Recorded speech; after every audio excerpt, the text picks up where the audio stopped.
Good evening. I'd like to welcome you all to Moore College of Art on behalf of Women's Way and Bloomberg Traurig. I'm a shareholder in the Philadelphia office of Bloomberg Traurig, and we're really happy to be sponsoring this event this evening. I think it's a fabulous cultural and intellectual, just amazing event for our city to be hosting, and really wanted to thank Women's Way for having this book prize every year, and in particular the committee for being so thoughtful and forward-looking in its selection. And I'd like to welcome Wendy Vogt to the podium to introduce our speaker.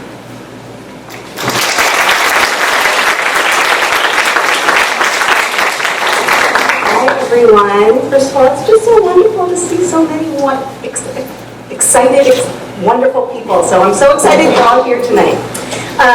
And I'm the Executive Director for Women's Way. Good evening, and thank you so much for joining us for the book prize tonight. We're really honored to have you. I'm thrilled.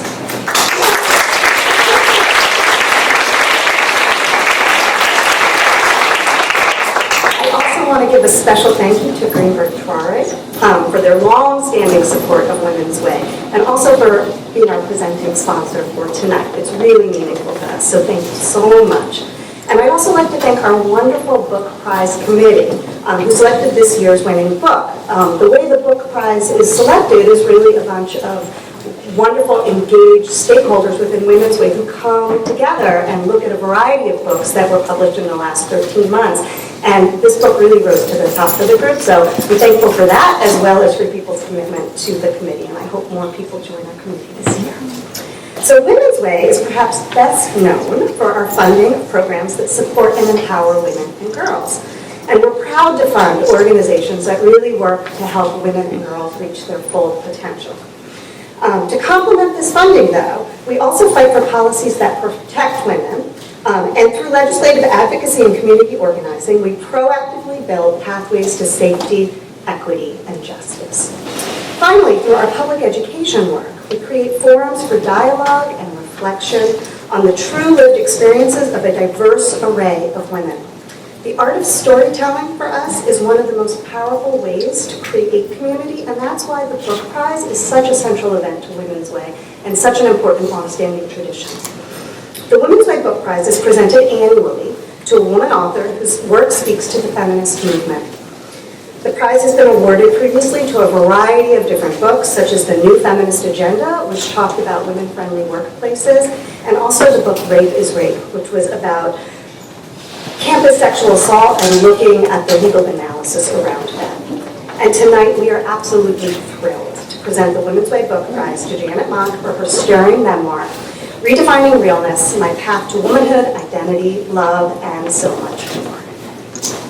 As many of you know, Women's Way tackles 4 interlocking priority areas: gender-based violence, economic self-sufficiency, reproductive rights and healthcare access, and the leadership of women and girls. Redefining Realness touches upon all of these areas beautifully and explains how trans women are deeply and also disproportionately affected by these issues. Trans women suffer higher rates of violence, harassment, incarceration, and health inequities. And more so than women who have not had to prove what so many of us take for granted, our womanhood. We don't have to prove that, and so it's really meaningful to us to be able to support this book. In Redefining Realness, Janet Mock tells her story, the story of a multiracial trans girl navigating society that too often failed to validate her identity and shield her from individuals who preyed on her vulnerabilities. It is a courageous account of her journey and an inspiration to anyone fighting to define themselves on their own terms. Tonight, we are honored to be joined not only by Janet Mock, but also by Dr. Salisha Tillett.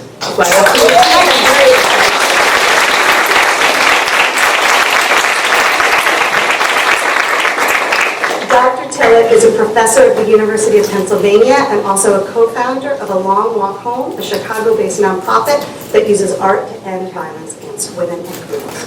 We could not be more excited to welcome 2 women whose writing and activism explore the intersection of gender, race, sexuality, resilience, and identity. As Women's Way and our partners work to eliminate gender bias, we must, of course, include the voices of women who have historically been marginalized from the forefront of the feminist movement. But to create a truly inclusive and equitable movement, we must do more than just include these voices. We have to amplify them, and we have to honor their truth. So in this spirit, that it is my pleasure to present the Women's Way Book Prize to New York Times bestselling author, cultural critic, and advocate, Janet Mock.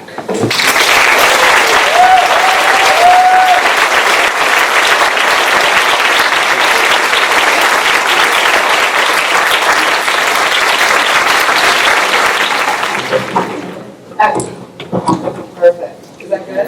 Yeah. Yay! Thank you all for coming out. Yeah, thank you.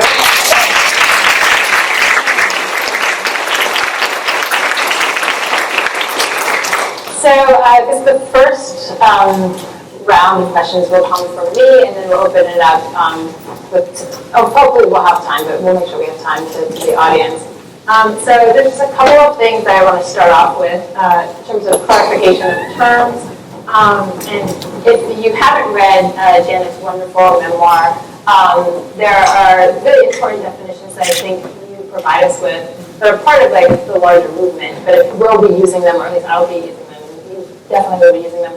And the one that we wanted to amplify a little bit more, in case people are not as familiar with, is the term cis, in terms of identifying, and I think you have a really well-stated definition, so I'll use it here, a term applied to those who are not trans, and therefore less likely to experience the misalignment of their gender identity and assigned sex at birth, right? So I'll identify myself as a cis Black feminist, for example.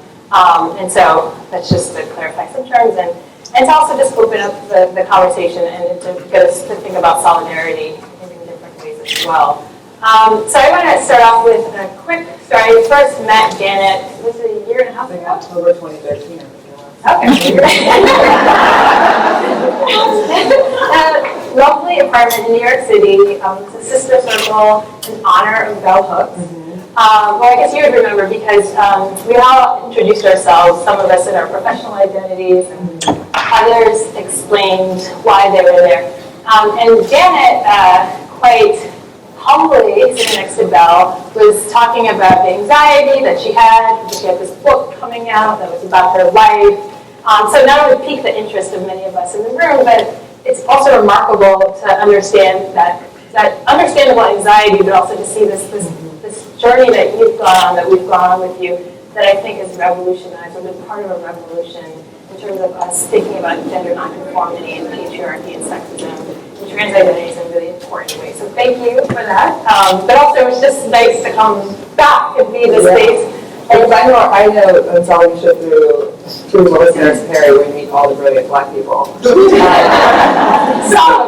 There was some, yes, a fraction of that's close to the New York City studio where it's at. And so that was a bizarre night for me. Like, it was really powerful, but I was the last one to speak. We're supposed to talk about what we wanted to work on or what we needed to work on, and one thing we would do to take care of ourselves or something, or one vulnerability. And so everyone kind of began crying in the middle area. And so then I took on everyone's emotions. I was like, I have this book I'm and I'm so scared. I just want to It made sense. It was important. So, but it's also like you're such a self-possessed woman. So to have that moment of deep intimacy. That's probably my last one publicly. It was a semi-safe space. Yeah. Mostly safe space. It was. So I guess I want to talk about the book. So, and I won't give away too many details because I really think we all should be reading this book. And we should be teaching it if we have the ability to do so. So Please do. yeah. And I wish I had taught it the semester that just ended, but I promise you I will be teaching it moving forward. But I wanted to put this book in a tradition, because my training is a literary critic, of Audrey Ward's famous Zombie, and it's a biomythography. So that book is a book in which it's mostly autobiographical, but she feels the power and the need to invent a genre called the biomythography. And your book, and one critic I know put your book in conversation with that quite explicitly, primarily because there hasn't been a space for this kind of story. And so what does it mean to create a genre for it's a memoir, but it's also something else. And then also partly because you quite explicitly write your book into a Black feminist literary tradition of people like Zorona Hurston and Alice Walker, and I would have bring in James Baldwin as part of that tradition as well. So if you could just talk about the consciousness you had in writing a book that you saw as an expansion of this Black feminist tradition, and how Audre Lorde does or does not influence the project for you. Well, I can't feel like I can compare to Audre Lorde, the goddess. Okay. But I'm glad for that critic who did put it in that same, I guess, canon or conversation. I like how you frame it as a part of a conversation with her book. For me, at first, the book started out very just personal, cathartic. It was just a bunch of journal entries where I sat down with myself every morning to kind of just get every single memory I could remember, or nugget of a memory, or fraction of a memory down on paper to myself. Mm-hmm. So it's just about telling myself the truth, right? It's about self-revelation, telling oneself the story. And then I realized, then I paused for a while before, as I was writing the book, and paused and then decided to step forward and tell my story publicly through a journalist's reported piece in Mary Claire 2011. Then I got a book deal, and then it became like, oh wow, this isn't just my own personal story. This is a story that is going to represent a whole group of people, and it's going to fail that too, right? Because one story cannot tell everyone's story or be super universal. And so I definitely felt that burden of representation as I returned back to my text and my personal stories and editorialized, thinking about which memories, which stories from my own personal life can then illuminate and discuss larger issues within, I guess, specifically trans women or low-income trans women of color communities, right? And so that's where I think a lot of the contextualizing in the story comes in, right? So I'll tell a personal narrative of, say, child sexual abuse, and then I have to bring that out to talk about a lot of people who have, experiences, traumatic experiences like that, and what the statistics are. I think that was a lot of my journalistic training. But I think the undercurrent theme for me was largely with Black feminist text. So it was Audre Lorde and Maya Angelou, and especially Zorana Hurston, who I will say that I definitely kind of stripped, used her book as a blueprint through Eyes Were Watching God to tell my narrative structure. So it's about, in the beginning, it's about a woman coming home, right? Telling her story to a beloved, someone that she trusts, who's her intimate, right? And so Aaron, for me, was my baby. So he was the person that I sat down and finally laid there and said, this is what I went through. And so then you cut to what I went through, which is all the childhood stuff and that, and then you return to the resolution at the end, which is now you feel like you have a sense, or the character, the protagonist, me, has a sense of having told their story fully to someone that they loved and trusted, and felt that you put the reader in that same role, right? They're the Phoebe, they're the Aaron, in a sense. And so that was, I think, the pushing forward of intimacy. In terms of Audre, I don't think I read Zombie until after. So for me, I didn't really, but I can see how, definitely as a journalist, I see how it's not every life experience that I had, but it's the one that fed the undercurring narrative of figuring out who you are and then telling people that constantly over and over and over in the process of self-revelation, right? So as a trans person, it's just, I think it's a more magnified, very visible process.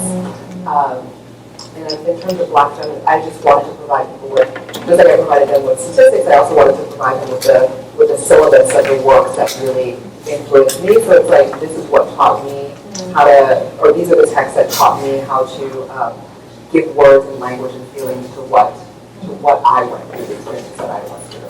Yeah. So this is a side brain, and I'll get more into the book, but because of the way you framed it with Kristen, it provided me a kind of clear reading of Phoebe and Janie, which, I usually trace, we say Sula and Nell, and then Alice Walker's The Color Purple really pulls that out. So it was nice you providing that again in the way that Walker does, that relationship, the possibilities of that relationship of self-revelation, but also a kind of intimacy, which may or may not be sexual, but that is deeply profound. So, but it just made me think, oh yeah, that's exactly kind of what your book did. I didn't realize the framing. And those are all three texts that are mentioned. Yeah, this is true. Cool. So thank you for that. I did want to talk about what you brought up in terms of, experiences that you have that you highlight in the book that are part of what you call coming into being. So I think it's not coming of age or coming out. It's coming into being that is how you frame it, which I think is really useful. And an experience that we both share is one of childhood sexual assault. And in my case, I was sexually assaulted by a female adolescent babysitter. And in your case, you were sexually assaulted by the son of your father's girlfriend, right? But one of the things that was really interesting in your book is that experience, you were often afraid that that was going to be read as why you were seen as quote-unquote feminine.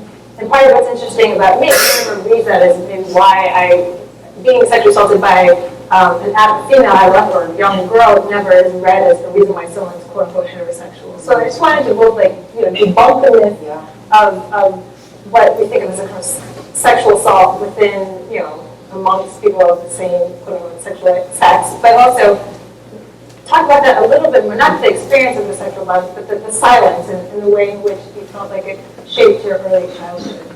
For sure. I think what's so interesting about that is that constantly, I think just talking about trans identities or trans bodies, I think a lot of people are looking for reasons why someone is trans, right? So because, it's a deviant lifestyle or a deviant identity, just like being, gay is, or, I guess bisexuality. So being trans was something that was always seen as like a product of either rearing or some kind of traumatic experience that made you not want to associate with being the way you're supposed to be. Yeah. And so for me, I think a defense mechanism was not necessarily telling that story, not necessarily telling the full truth of what I went through as a young person, because I didn't want someone to, or some just random reader to like kind of say, well, that's why. And then what I came to realize is that largely my femininity, the way that I was as a child, probably made me more of a target, right? Because I was hiding myself. I felt isolated from my father. I was dealing with gender policing on such a major scale that I felt more isolated. I didn't play with kids as much, and so in that way,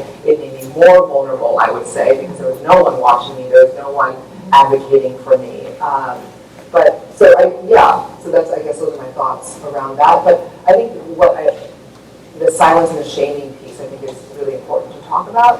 I think that what it also did to me, too, was detach me from my body, because from 7 years old, I learned that my body was not mine, right? That it was there to seek someone else's pleasure or be an object for someone else to feel good, and not necessarily me to feel good. And then at the same time, what I was doing with my body and whom I was sharing my body with was to remain silent and in the dark. And so I think that that's something that a lot of trans women specifically learn, and I've written about this extensively in a lot of my work around spaces of love and desire, specifically around the men that love trans women, and I think why a lot of the violence comes out of that space too, which is how we talk about, hypermasculinity. And so like if a man is loving a trans woman, they need to do it in secret. Then if someone finds out, then that trans woman's body needs to be extinguished and eliminated, right? And so then that's why a lot of the violence that happens with trans women is not just a simple, you don't just shoot, but a trans woman doesn't get shot. Her body gets like chopped up and dismembered and burned. And these are the patterns that constantly happen because of the way in which we say that loving a trans woman should be something that you need to hide or get rid of. And so a lot of the murders that happen tend to happen at that kind of violence. And so I'm not saying that it's linked to that. I think that there's a space of desire in the body, specifically around the tissue.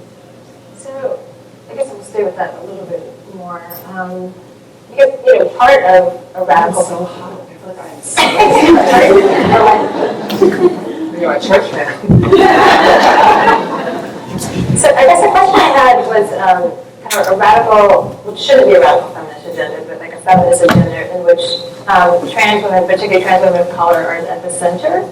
And so what the challenge that racial justice movements and traditional feminist movements have, but also the possibilities of that centering and what that would actually mean in terms of, can you not, oh, is it the fan? Oh, wow.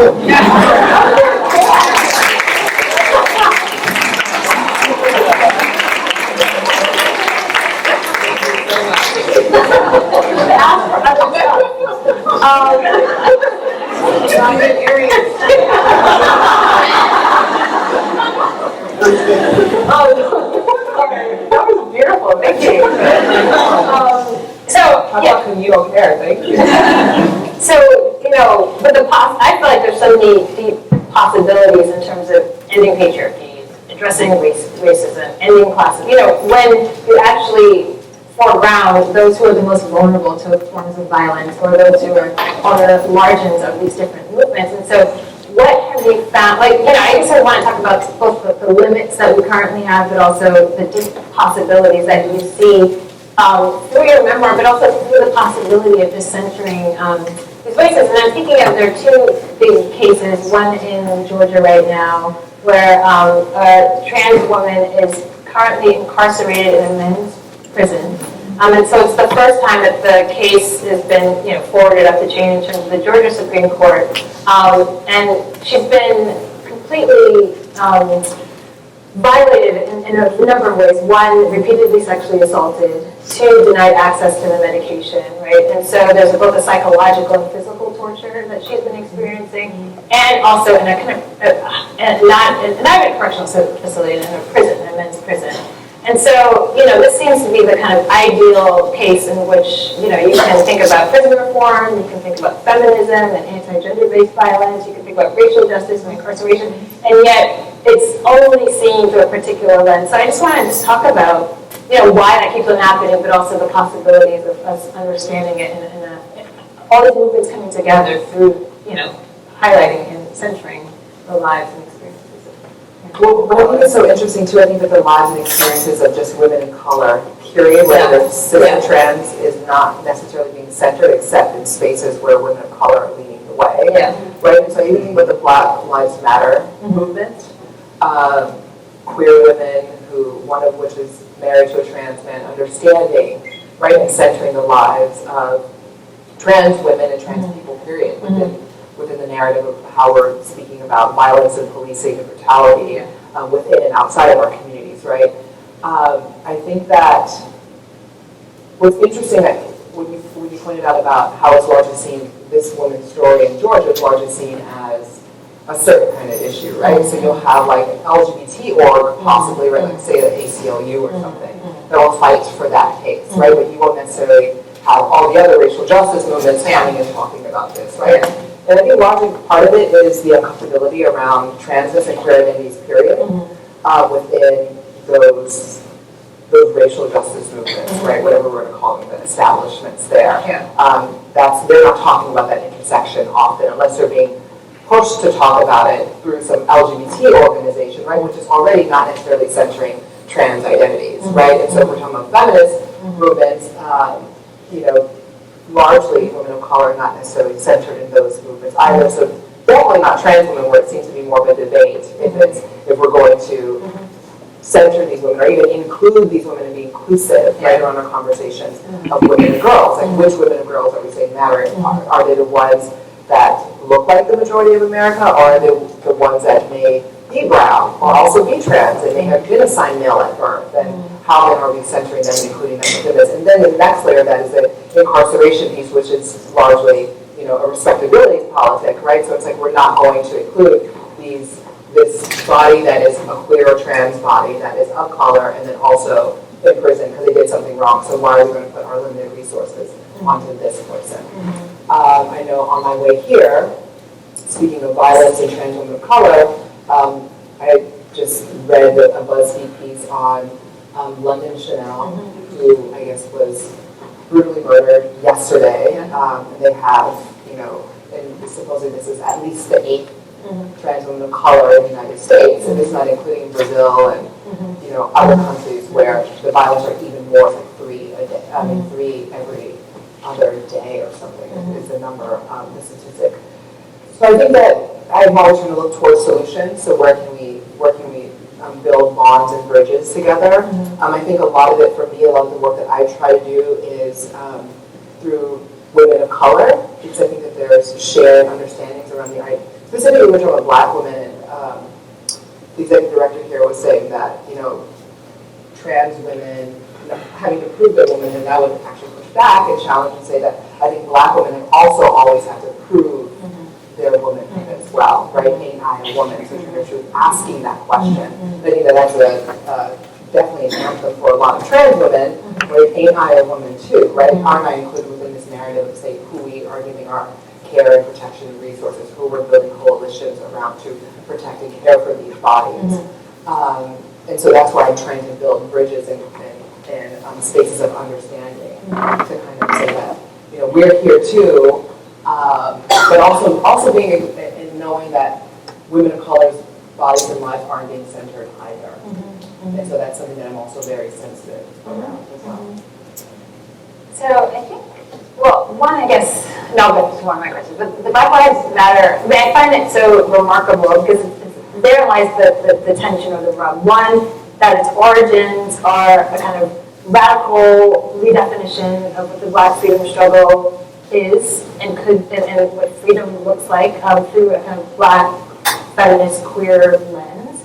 And then it's easily co-opted into a narrative. Yeah, a slogan, but also a narrative of particular vulnerability of African American men, which may or may not include the other experiences that are part of the inception of the term. And so I guess I just find that such an interesting moment that we're in, that at least there's an antagonism that's clear, but also, you know, the fear that the radical underpinnings of what Black Lives Matter can really mean, like who constitutes a Black life, can get lost by a kind of returning of a kind of patriarchy, which is tied to, in some ways, the obvious ongoing killing of African American men, but also all of these other people who sit under the rubric of Blackness, as you just named, in terms of Philadelphia, and one who's 21 years old who died yesterday, or we can think of Kia Boyd or Manisha McBride, other women who fit that category too. So I just want to acknowledge what you said about Black Lives Matter and just kind of be aware of the moments that we're in. One of the things that struck me as pretty fascinating about your story too was two things. One, you know, your parents both as different figures, right? Like your mother's absence in a lot of ways creating a kind of vulnerability, your father's gender policing creating its own kind of vulnerability for you, but at the same time your parents were also these people who were contradictory and complicated and created maybe a possibility for you as you know, not a full possibility, right?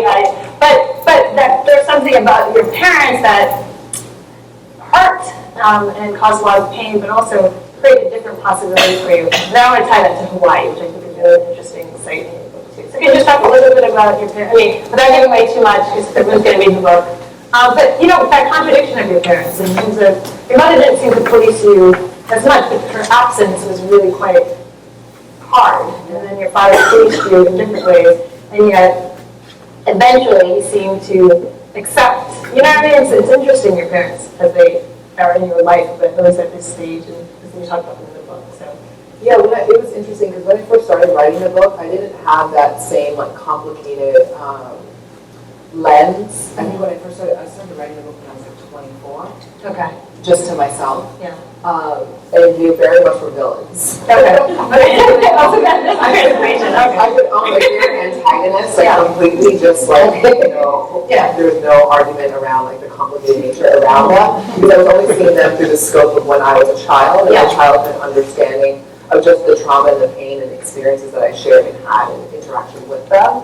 And then it wasn't until, you know, learning more about life, and I think also hearing my mother's story and hearing my father's story from their stories before I even came here, and knowing how they then came to, you know, falling in love, came to, you know, failed dreams, came to failed expectations, having children that didn't have resources to take care of, getting a divorce, and all of these other things. And I'm like, wow, these are just people who did wrong while trying to do right, and trying to figure out who they were. My mom had me when she was 26, but she was also had two other children with my two other sisters at 17 and 18 years old. And so this is a woman who never really had a childhood, you know, never really got to explore and do the things she said that her parents thought she would do with her life. And so I think that brought, for her, you know, it brought a lot of understanding to my own stuff when I came to her when I was 12 years old and told her that, you know, I'm a girl and this is what I'm going through and I need your help eventually. She then told me in a really conversation, she said, well, what I looked on when you came to me at that age was when I was 16 and I told my mother that I needed her help and I had a baby and, you know, that I was pregnant with a child and that God wasn't deserving of me and I need your help. And so my mom always said that she looked back on that, and so I felt like even that traumatic experience that happened with her as a young person she could then bring that to me, right? And so like that, I only could write her with love, but still also being true to like the girl who was 24 and writing about these experiences when she was 5 years old, and the time when her mom sent her to go live with her dad, and didn't necessarily talk to her for 6 years, you know, and the trauma and pain, the absence, and the yearning and longing for love, or maternal love, to have her in my life. I had to be respectful of that space and that pain that I also had, but also contextualize it with her own life experiences. But my mother was also very accepting. You know, she was very much she wasn't a helicopter parent. She was very much the latchkey, you know, go do your thing, I don't have time, I have a job, I'm chasing this boyfriend who's on drugs, I'm sometimes doing drugs with him, I'm losing my job, we're going to lose our house now. But all at the same time, she didn't have time to like police my gender because she had so many grander things and issues going on. And so it was, as a teenager, it was a relief to not to like sneak hormones behind my mom's back.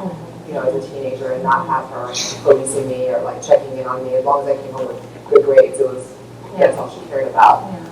So there's pros and cons with all of that. And then with my father, I think that he did instill a sense of selfishness in me. That's the only way I can frame it. Because he just lived his life so unapologetically, and that's like probably the number one thing I got from him. But it's also, I think, one of the number one things that sets us apart too. Even though he's accepting of me, and he definitely was a point of, you know, I want my son to be a man. You know, I want him to be a Dallas Cowboy, and I want him to do it. And I was just rebutting all of his expectations and norms around gender.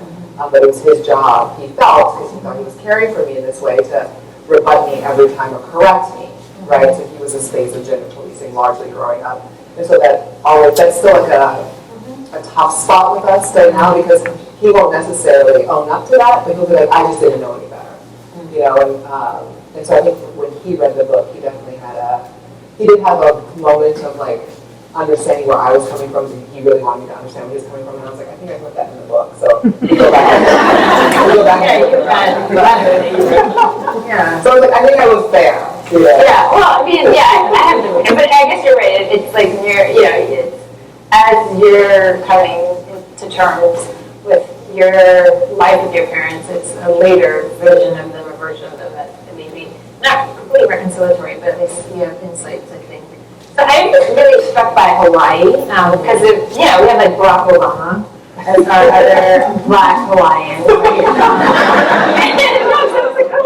And then I wanted to talk about what it meant for you. And there's the term mahu, which you point out is both like a pejorative term, but also it's a term that actually leads to a much more expansive notion of gender. So it's tied to Hawaii. So I wanted to think of like what made Hawaii. It struck me as if you spent time on the mainland. You were in Oakland, I think, and Dallas. But Hawaii, because of the way maybe which race functions differently than maybe functioned in Dallas or in Oakland, or because you're your mother. I mean, it created different spaces for you. I thought, and again, like this word possibility keeps on coming up, but a kind of, I don't know, you're able to negotiate the space in a particular way, and I think a lot of it had to do with, as opposed to growing up in New York City or growing up in Oakland your whole life. Like, so we could just talk about how you think, because you don't say this, but this is how I read your book. Okay, well, Hawaii is like an interesting space for biracial Black children to grow up in, but then particularly like having Barack and you, pantheon. Can you just talk about how you think Hawaii impacted you both in terms of gender and race and I don't know, and the possibilities? And maybe there's some confusion around racial identity, but it didn't really come across in your book. I know my brother, it's so interesting because I think because I had the gender issues, I pick and chose my battles, which was weird because my brother Chad would talk about going to Hawaii, being very traumatized by the fact that he was Black in Hawaii. Even though we were half Native Hawaiian, being Black in Hawaii, even though everyone was minority, there was a lot of Asians, there were a lot of Filipinos, there were a lot of Samoans, a lot of Polynesians. Everyone was brown, largely in the community we grew up in Kaliki. But for some reason, Black was something that was very easily, like even within this youth culture where everyone's of color, there was still a racial order, right? Blackness was still at the bottom. Blackness was what we're going to point out as not normal or not belonging. But also to be fair for Hawaii, whiteness is seen as the same way. Okay. So to be white in Hawaii is also not, is not something, like it's different, like the mainland as we call it, it's Hawaii, whiteness is more centered, I feel like, in the mainland compared to in Hawaii, it's not centered, it's marginal. So it's interesting to grow up in a space like that, where I think the standards of beauty largely are Asian women, right? So it's about being petite, having long hair, maybe being quote unquote hapa, meaning half white. Largely it's like half white, half Asian, which is like the look that people like, or the look that's celebrated and centered. In the gender piece, growing up in a culture, in indigenous culture in Hawaii, where there's a space for gender nonconformity, and that's the mahu space, right? It's a space of, we would say largely, people would translate it as transgender, but like a third space for gender, meaning that you're someone, and largely it's put towards someone who is assigned male at birth, who is exhibiting or expressing a feminine gender identity. So it can be a trans woman or a transsexual, meaning that you actually medically transition, or someone who just a bit more gender theory, but definitely more feminine, on the feminine side of the spectrum of gender. So that's the mahu space. And one of the first words that my best friend said to me growing up was, she first talked to me, her name is Wendy. She was like, Mary, are you mahu? And I was just like, I don't know what you're talking about. Stop reading me. And she's still reading me to this day.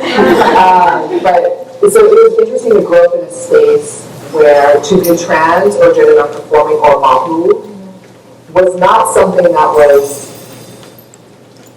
weird. Or it was different, but it wasn't weird. It wasn't accepted, but it was tolerated at the base level, right? Like you would hear, like any kids who are getting teased for being different, you'd hear things, but you never really felt threatened for your life or felt like there was something you needed to hide. My best friend in my same grade level, we met in the 7th grade. We were both trans.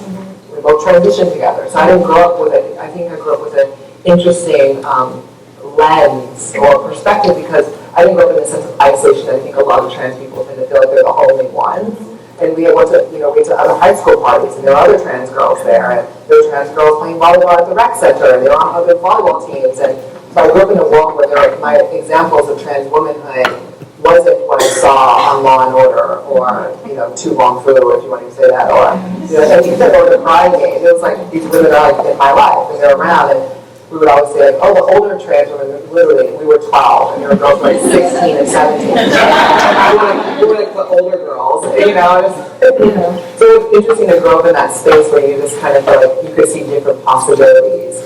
But what was limiting for me as someone, I guess, who wanted to do something with my life, I never saw that like professional, or like, there was like lawyers who were trans women, or, in Hawaii, it was largely showgirls, or, women engaging in the sex trade or underground economies, or who had sugar daddies. Like that was the level of success that like it was already told to me, like this is how all the girls have done it, and so this is how you need to do it. And then once you get to a point where you're passable enough, then you need to just like get rid of your past, move on, and then live your life. That was the blueprint that was there.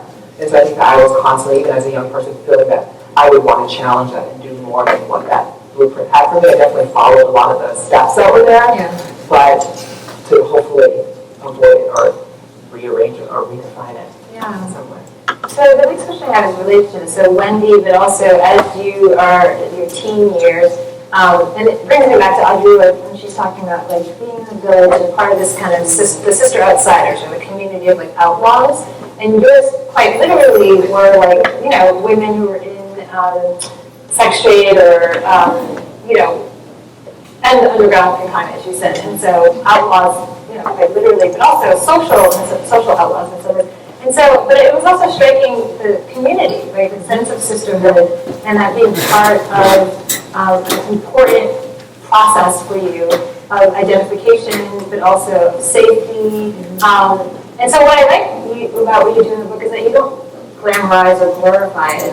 And even, there are obviously constant debates about how we're going to see sex work. Is it exploitive or is it agency? You kind of bypass that and say this was the condition for you to have certain possibility. This was because you grew up working class, you were vulnerable. You know what I mean? Like, if you don't glamour, you just let us know that in some ways it was a default, but also it was a space that eventually created a path for you, but that it wasn't by choice in the sense of if economic conditions were different. If your mother had, so it's a limiting space, but also it's a site of sisterhood. So can you just talk a little bit more about why that was important for you to include, obviously it's part of your life, but also this community of outlaws, these women that supported you and understood you, and I'll put Wendy as part of that because she was so instrumental at such a young age. But then I know you two diverted in high school, right? And then, so if you could just... So I didn't approve of her dropping out of school and getting her GED. Yes. I was so all around school, but she just hated school. So, so she just went to beauty school right after, and now she's doing fine. Despite my upset. So I think that what's interesting for me, I like the way that you frame it in terms of, it wasn't something that I'm like glamorizing or saying that this is the way that you should do it, but it's just the way that the girls have been doing it. And it's the truth of the experience. It's like when you don't have access to healthcare, when you don't have access to professionals who know how to deal with your body or how to give you the medicine that you need, or you have parents that push you out of school and you're push you out of the house and then you push out of hospital schools and all these things start stacking up. You don't have identification that matches your gender identity, and people already feel weird, have their own notions around gender nonconformity or being a trans woman, that you're not capable of doing work.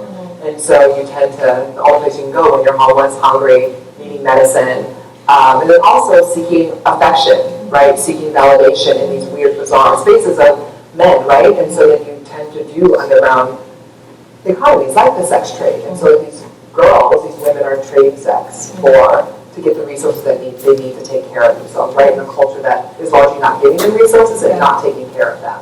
And so for me, it was the reason why I include it is because it's the truth. It's the truth of how I got there, and I know that there are thousands of girls who are still there. And there's no other way around it, I think largely a lot of people talk about choice, circumstance, and coercion. And I think that trans women or even just queer youth who are doing, who are trading sex for money or for food or whatever, for a ride home, for a roof for the night, it's largely, I think it's all three of those things. I think it's a choice because you're like, what else am I going to do? It's coercion because you have no other choices.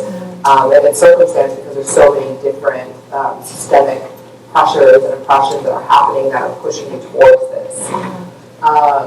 And so that's why I think I write it in this way that I think a lot of sex worker people are kind of like, you don't seem like you're taking a stand. And it's like I have a complicated relationship to it, having been someone who's been there and done that. But one powerful thing, which was the sisterhood of outsiders, the outlaws who were there, they created their own underground railroad of resources to take care of each other. There's accountability, there's communal care there.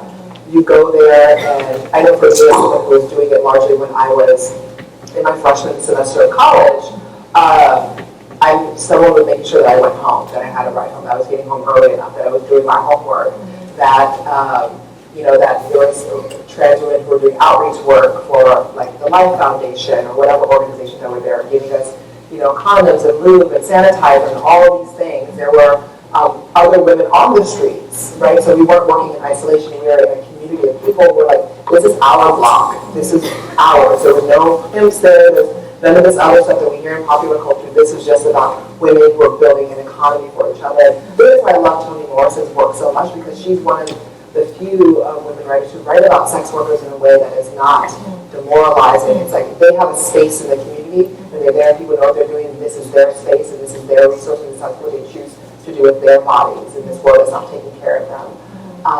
And so, yeah, that's kind of the...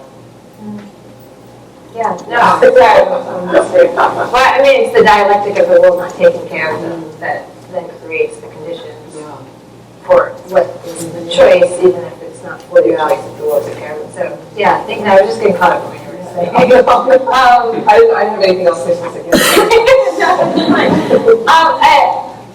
No, it's really interesting because I think there is this ongoing debate about, because I said, like, these two poles of exploitation or agency, and so I think part of what your project, I think, is giving us, and you're kind of, throughout the book, you trace other icons, so I'll bring them into the conversation, and Black women performers that you see as posturing a certain kind of female sexual agency.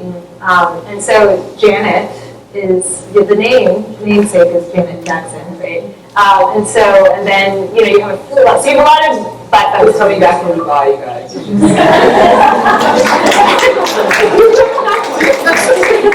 made an announcement on her 49th birthday, and what she said, she's like, I'm doing that. And she was little Janet, like baby voice. Yeah. I'm coming back. I'm here. New album, new world tour. Oh!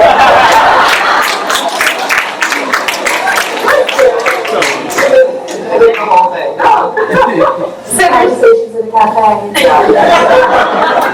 Okay. That's a hashtag at least. So this makes for Janet now, which is good. I don't know if she just felt that way this whole time. So, but Janet and you, Beyonce, these are two. I mean, you have a lot of figures, like you talked about Jamie from Your Eyes Are Watching God. But I am interested in what I see as.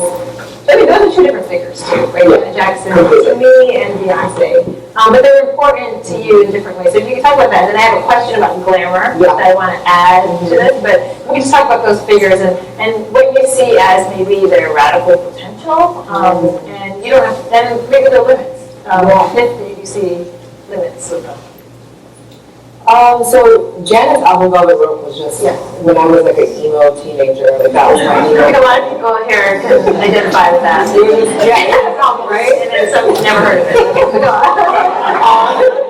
So like Velvet Rope for some reason it just really talked about identity and sexuality and love and abuse and all these things that I just listened to on repeat in my memory. So that's why she was so pivotal for me. I didn't really know. I was too young to know her entire catalog. And what came before, but like that hit me at the right time. I think I was like in the 10th grade, right when I was dealing with transitioning medically and socially, and so it just came at the right time where she just really influenced me on such a deep level. I don't think I could read her on all the different levels that I read her now, but Destiny's Child specifically was like. Really did because they weren't like an elder, like Janet felt like an elder, like a legend and icon already. But like Destiny's Child was like singing to her. I remember at the MTV like Icon Award thing that she got at the VMAs. And Destiny's Child was like my age, like Beyonce, Michelle, and Kelly. They were like a year older than me. So to see girls that looked like me, centered and like on TRL, on the shows that I was watching, on magazine covers, it just really made me feel like there was like hope and possibility in it. And in the book, the way that I frame it is, Oprah Winfrey talking about watching the Supremes on the Ed Sullivan Show, and like feeling like, when she was in Mississippi with nothing around her, no resources beyond maybe having a TV, and seeing these Black women who were celebrated, who were just doing their thing, who were glamorous. Right? I mean, that's what you wanted to bring it around to. It's powerful to be able to have like access to a mirror yourself. But for me, it was even a bit more limiting because I knew they were cis women, but there was just something about seeing them holding their space of power and talent. Even knowing that like Tina Knowles was making the outfits at the time. They weren't getting paid tons of money at that time. It was definitely like a Knowles production. You remember the outfits? Old school Destiny's Child before they let Tina like just kind of art direct and not necessarily be a so there was definitely a transition that happened there. But I love that old Destiny's Child. Like that was like for some reason it felt homegrown. Like this is our business. We're doing music. We're together. Like these girls have been together from Girls' Time on Star Search. And like I love the whole narrative. Everything was just. It was like, wow, you can make something out of your life. Yeah. That's kind of what I got out of it with Beyonce. And so now, seeing her, I think specifically, a lot of the debate with Beyonce specifically, I think came after her last album was dropped, which now everyone wants to drop their album the same way. They want to do it secret. They want to do all the videos with it. Like, she kind of created that, so let's just give that to her. Like, when people are not selling music, like, she's she's got people talking about music, but also, I think, talking about other issues, right? Feminism, the body, sexuality. I think for so long, Beyonce was always so comfortable being sexy, but not necessarily like sexual. So I love that she kind of put that front and center. But then also knowing that Janet had already done that too. Yeah, right? You know what I mean? Yeah. So I think that for me it was a generational thing. That was like, she just touched me more because it was like my age group doing it, where Janet felt like icon status already. So it's like, she's like my sister's icon. You know what I mean? No, and I'm like in between those two. So, but I think what was interesting about the self-named album, Beyonce, Janet self-named, like for me, Janet's was always about, even if it's not true, like, because like secret marriage and none of us knew, but there's all this other stuff. They're so alike. They both keep stuff very secret. Which I was like, I don't know how you do that in an age where everyone wants to know everything. Yeah, you just, I don't know. But I guess you just have a really good machine that helps do that. But what was interesting about, so then there were comparisons between Janet and Beyonce. And so it was interesting to think about Janet, at least when she said it was on her own terms for herself. And I think Beyonce's, and this is just maybe a difference in generations, even though it's not really full generation, but that Beyonce still seems to be tied to Jay-Z, and obviously it would be because she's in a marriage, and that partnership is part of the empire that he created. But I always found that as like a distinction that needs to be noted about the transition from Janet to Beyonce, and there are all these figures in between that I think are really useful. So with Glamour, I wanted to talk a little bit more. So a while back, I was able to interview Gloria Steinem for this Kindle series that Amazon puts forth, and the editor really, really wanted me to ask her this question. It's like the weirdest thing, because I would never ask Gloria about like the way she looks. Like he was like, I really think you need to ask her about like the way she looks and like how her beauty impacted her role in the feminist movement. And it just wasn't a question that I would like bring up to someone, like, because I was like, why would this? So I did ask her. And How did you ask her? Well, I just asked her, because What did you say? I said what I just said, like, I don't know what to ask her. Yeah, and then she like kind of turned back on me, like just like a weird moment. I was like, okay, it's not. But then she told this funny story on the phone. When she was like in the late 60s, and she's like, well, I'm trying to use all the tools I have, and so someone in the audience was like, well, we should try and do something with it, right? So like it was like a funny moment for her. But I did want to talk about, at least in Gloria's case, and we can argue it with you too, her femininity, but also the way in which she still conforms to a certain standard of beauty enables her to become this icon. And I was wondering, I'm sure this comes up with you too, the way that you are read, and both a compliment, like obviously you're considered beautiful, but also the way in which there is a privilege that comes with that, even if it's like we're fighting against all these forms of dispossession and disenfranchisement. And so I don't know, like how do you? I think it's a good question, but I think it's important. I think it's super important. Yeah, especially I think that there's so many parallels. I think with Gloria's activism in media as a journalist, which is the same path that I came to. Prominence was largely because I'm a media figure. I worked behind the scenes for so many years. People knew who I was. She kind of did the same thing before she took her feminist stance, and saying that I had an abortion. That was her state of mind was I'm a trans woman and coming forward in that way. And then the camera, political likes who the camera likes. That's a beauty thing. It's like who do producers want to call to get the sound bite for certain things, and that's a part of the pretty privilege. One of the things that I was interviewed by Oprah, and she asked me the question that she likes to, and someone who's watched Oprah for so long, the one thing she likes to ask a lot of famous women who are considered attractive is, do you think that your looks, she's like, only one other person besides me answered in the way that she felt, which was like, I said, of course it helps. And so the other person was Sybil Shepherd, everyone else would be like, well, I can't really, I just my parents still instruction. So like everyone gives so many excuses around it, instead of just like owning it as one. And for me, I see it as one of the privileges that allow me to have access into spaces, just as much as I think it's also contextualized too because of the racialized component around how we look at beauty norms and who we say is who's really attractive and how universal is that attractability, whatever desirability. I think it's definitely, but for me, I try to use it. I try to be the Trojan horse that they'll allow into spaces and then hopefully blow it up. A little bit, not just being attractive, but also being quote unquote being able to blend in and be seen as cis is another piece of it, right? And then it's also been the way that I present my own femininity and my own sense of glamour and how I like to present my body for public appearances and all of that stuff. Like I think it's all of that. It's all combined, It's interesting. We ended my class last semester reading Bad Feminist by Roxane Gay and then Chimamanda Adichie's We Should All Be Feminists. And I was talking about Chimamanda and then we also included Beyonce in that as well. And around, what the book Glamour, as Ruth Feldstein, historian, says, she's writing about like Lena Horne and Cicely Tyson and Diane Carroll. So she's, argues in this book, Who's this?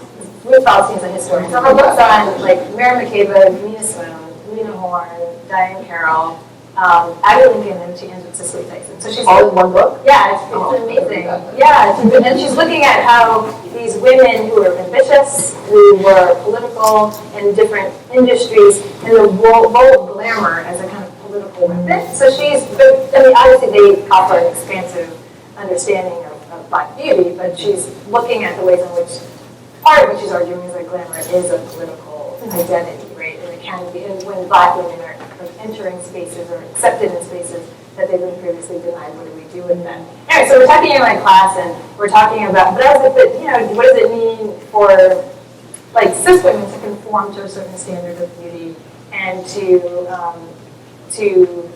and what do we read? How do you read Chimamanda's feminism? How do we read Beyonce's? And then one of my students was like, yeah, but it's true that may be conforming, but it's not conforming for everything. So this student talked about trans women and appropriating or being glamorous as a political. So it was an interesting pushback to my reading of maybe a more conservative understanding of what glamour can do and giving us a kind of radical turn. And so that's part of what obviously you're doing, but it was interesting to have the student also challenge me so directly in a really important way. I thought it was helpful for me to keep on expanding what I think femininity can do, right? Even if it looks like a certain thing, it can also be doing a lot more at the same time. Yeah. So I think that's kind of what you're also saying too. Yeah, I think for sure, but I also think that my femininity and the way that I present, glamour, and the way that I look is read and investigated, I'd say, more than, say, a cis woman. Mm-hmm. Mine looks like it's even more of a performance. Yeah. Of like conforming to certain standards. Oh, that's interesting. Yeah. Because I'm trans. Oh, I see. Do you know what I mean? So it doesn't look as it's like as natural. It seems like it's more put on, or it's more performance, and so I find that to be interesting. Yeah. It's one of the questions I'm often always asked. For me, I wouldn't have been shy to ask Gloria that question. Yeah. Because like the way I remember seeing her, like my mom, her relationship to her beyond just seeing the headlines and Ms. Magazine was like in the 80s. She was like subbing on the Today Show as an anchor. Yeah. Do you know what I mean? Like they're saying like not anyone just gets to do that. Yeah. I think my anxiety was more like I didn't think that was as interesting of a question as you thought it was. I see. Because I thought other questions were like, she's getting married later. There are other ways in which her. But also, I think because she turned it back on me, she was like, someone could accuse you of the same thing. I'm like, I didn't want to deal with that, right? And also, it's my, and I think you talk about this in the book, and there's 2 minutes left, but 1 minute left. So it's about, wanting to be taken seriously what that means, and so maybe that's my own stuff on that. So that's, I think, really. But I did ask. Well, I did post a photo. I was at the Ms. Foundation last week, and I posted a photo, and no one was talking about my outfit. They were talking about Gloria's outfit. And they were just like, at 81, she's slaying. She's slaying. Just like, I'm going with it. wonderful. Yeah. So I think we're going to open it up for Q&A. So I can just all on.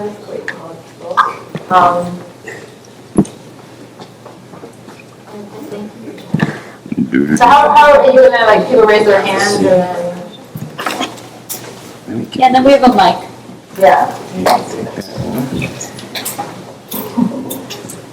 Are you taking pictures? Are you taking pictures? Hello. Hi. So my question relates to you guys are talking about sexual assault. So just in the terms of, let me see how I can phrase this very concisely.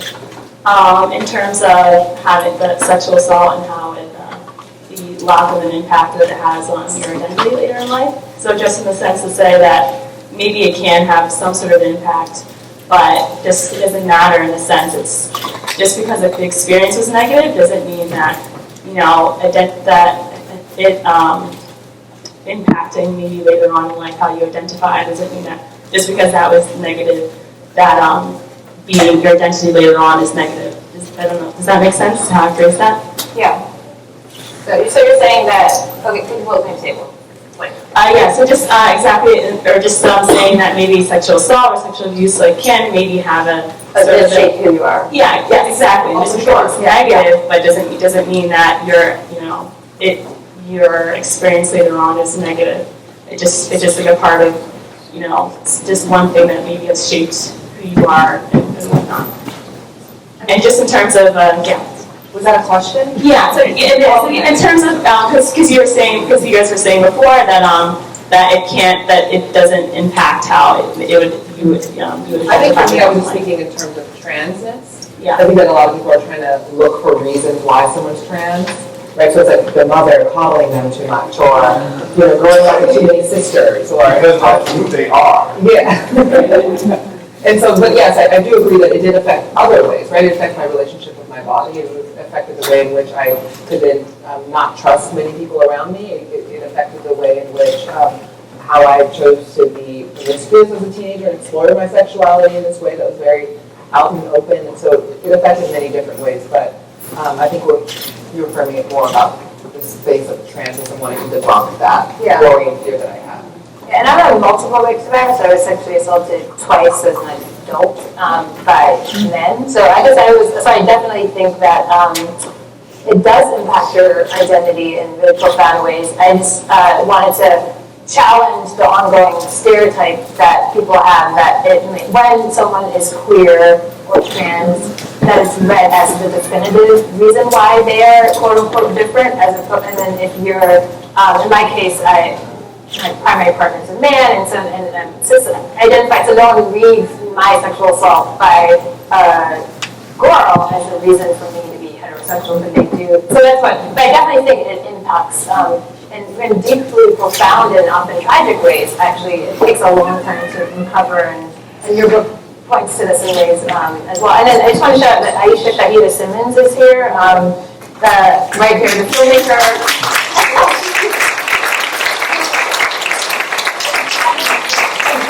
Documentary on sexual violence, particularly as experienced by in the African American community. So she's Philadelphia born and raised, but also no, the rape documentaries and self-identified Black lesbian filmmakers. So I'm doing all of this.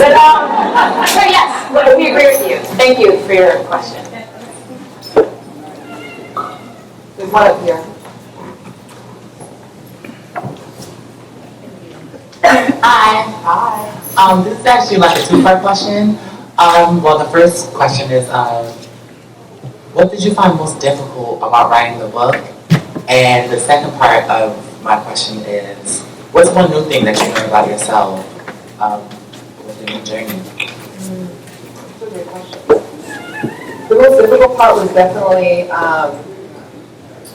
writing the sex work chapters were difficult to open up about publicly. They were difficult for me to retell and tell myself, but I think it was the worry of how people would then perceive it or take it. But I had to trust that the reader that was coming to the book was coming with good intentions and really wanted to learn. And I think that they would understand this girl's journey through that. They wouldn't be surprised that she ended up on Merchant Street, which was a stroll in Hawaii. So that was tough to open up about. That was a piece of why I had a lot of anxiety that first time that I met Salamisha or Dr. Toa there at the Sister Circle. And what I learned about myself in this entire process of being so open, I think for me, largely it's, I don't know what I learned about myself. Actually, I was talking about this in the reception. I'm not as social as I thought I was. I'm not I think because I'm on TV largely and so public and so public facing and media facing that I seem as if I'm open and like gregarious and like, yay, you know, selfies, hugs, you know, conversations, you know, like let's have fun today. Like I like doing it in front of the camera and like the people that I invite in, but like in my own circle is very small and I'm very private. Like I'm a very private person, that's what I kind of want. I'm very private and actually a lot more introverted. And I think more of a writer in that sense of like, I would rather just sit down with my own ideas and then be able to share that. What's like, here's the book, you know. Going in that way, not like talking over wine. You know what I mean? Like that's not me. So that's why one of the staff members was like, okay, let's grab you for 15 minutes. Yeah. So You're really awesome. oh, awesome. Thank you. Hello. Hi. I was curious about, you talked a little bit about how you felt like your book would have been different if you had just released the book that you wrote to yourself. How do you feel your book might change if you were to release it now? Do you feel that it would change in terms of what you learned? I don't think I have, maybe in 10 years I could do that. Like when it feels like people know more about like transness and gender issues and racial, no, because I don't think people are going to know that much more in 10 years. So I don't know if I could release a book in that way. So that was what was interesting to me was that a lot of the contextualizing came in after it was largely through my editors. Gaze of reading of the text, like it felt so deeply personal. She's like, but you're also this figure, and so like you have, not that you have a responsibility, but that's what it felt like. She was just like, people need to learn, you have to teach people through this. Like, so I had to include all the 101 and the statistics and the definitions, and that's not the way that the girl that I centered who was reading the book, right, which was like the 7th grade girl that I was looking for a book that represented my life story. Like she wouldn't have needed all of those definitions. She wouldn't have needed all that contextualizing. So it was more centering someone who does not understand that experience. So I had a lot of, me and my editor had a lot of arguments around that, but I think that she was right in the long run. And I don't know how it would be different. I think that my next memoir that I'm writing about my 20s and moving to New York City, that book won't have all that information in it, so I'm excited to approach that project and not necessarily have the burden of needing to provide people with all of this context, I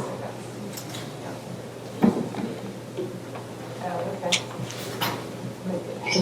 You have the mic. Oh, okay. Hi. Well, thank you. I was curious, Janet, about what is the role for you? Like, so you're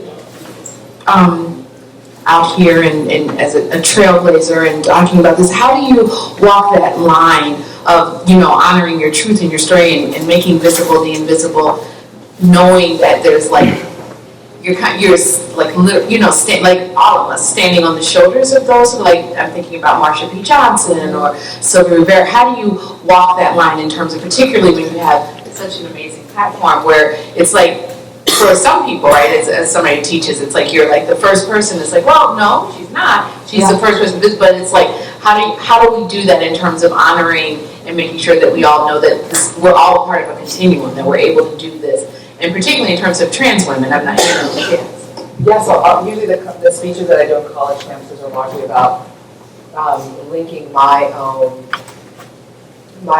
possibilities and success with what my foremothers did, right? That if Sylvia and Marsha didn't link up in New York City and work the streets, they wouldn't have been able to pull their money together to create Star House, which would enable them to take care of themselves within a burgeoning movement that didn't want them there, right? And in a burgeoning movement that even now that has become more mainstream, that still doesn't want trans women of color there, and the limiting nature of like tokenizing, right? And what's great for me now being in this space and this time is that I know I'm not the only one, which is great. Like there's Laverne Cox, and now there's so many. It's like you can name a lot of people that are out in public, so I don't feel that same burden. But for me, I'm always speaking back or speaking in conversation with the work that Marsha and Sylvia and Miss Major is still doing now. So that's kind of the rent that I kind of pay, I feel, to be here, is by constantly speaking their names and saying that though you may think that me and Laverne are fierce, but you should have seen these women who had nothing, who were not invited into rooms, who had storm stages and snatch microphones to be able to be heard. So yeah, I feel like I'm constantly trying to do that, and that's why I speak their names in the book constantly throughout it.